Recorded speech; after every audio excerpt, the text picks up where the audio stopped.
صباح الفل والياسمين على عيونكم الحلوين. النهارده هنعمل حاجة جميلة جدا، حاجة مصرية 100%. يلا بينا. يلا نعمل البتنجان المصري المخلل بتاعنا الجميل العروس ده.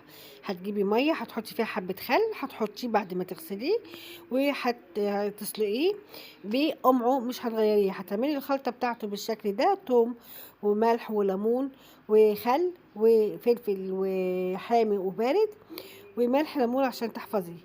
هتعصري عليهم كمان ليمونه وهتقلبيهم كويس وتحشي بيهم الخليط بعد ما يتسلق هتشيلي منه القمع بالشكل ده وهتفتحيه، وبعد كده هتحشيه على طول. وكده يبقى خلص الفيديو بتاعنا او الشورتس بتاعنا. اعملي لي لايك واشتركي في القناه وفعلي زر الجرس يوصلك مني كل جديد. شكرا والسلام عليكم ورحمه الله وبركاته. في امان الله.